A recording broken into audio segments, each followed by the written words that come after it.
우리는 이전 편에서 고대 노예제 사회에 대해 간단히 살펴보았고, 다음으로는 중세 봉건제 사회에 대해 살펴볼 것입니다.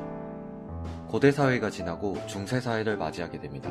중세 사회는 4세기부터 14세기 무렵까지 약 1000년 정도의 시기입니다. 이 중세 사회에 대한 이야기를 하려면 고대 노예제 사회의 말기에 있었던 매우 독특한 사건을 먼저 이야기해야 합니다. 이는 1세기부터 4세기까지 약 400년 동안의 이야기입니다.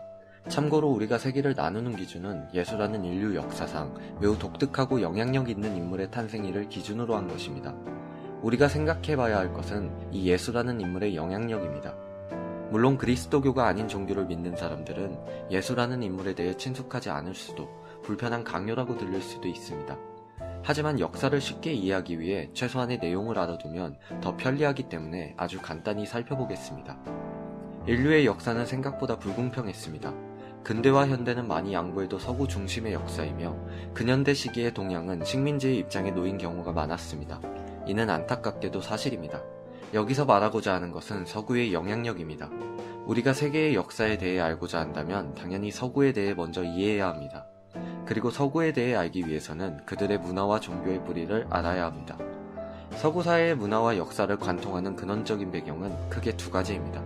헬레니즘과 헤브라이즘입니다.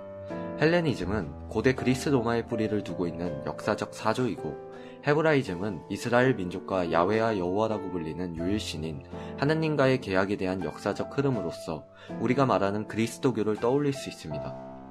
그럼 중세사회에 대해 이야기하기 전에 그리스도교의 핵심 인물인 예수와 유대인들에 대해 간략히 살펴보시죠. 1세기의 예수는 이스라엘의 나사렛이라 불리는 지역에서 성장하게 됩니다. 이 시기에 이스라엘 민족은 거대 제국으로 성장한 로마의 지배 아래 있었는데, 이때의 로마는 세계의 패권을 행사하는 제국으로 현대의 미국의 영향력에 버금가는 국가였습니다.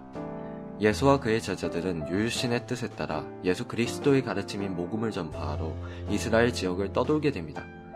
하지만 예수의 가르침은 당시 유대교 율법학자들의 율법 이해와 충돌하게 됩니다. 예수는 형식화된 율법에 구애받지 않고 행동했기 때문입니다.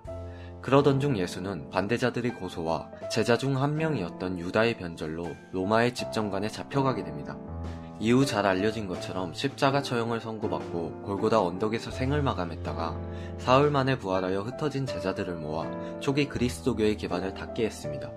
이후 그리스도교는 로마의 박해를 받으며 지하 무덤이면서 동굴인 카타콤에서 비밀스럽게 예배를 이어갔습니다. 하지만 이렇게 박해를 받던 그리스도교는 로마의 황제 콘스탄티누스에 의해 사실상 로마의 국교로 정립되는 역사의 반전을 맞이하게 됩니다. 이후 세계적 제국인 로마의 국교가 되면서 유럽 전체로 그 영향력을 뻗어나가게 됩니다. 조금 긴 내용이었지만 이러한 그리스도교의 영향을 이해하는 것이 앞으로 다루어 볼 중세 봉건제 사회의 특성을 이해하는 데 많은 도움을 줄 것입니다.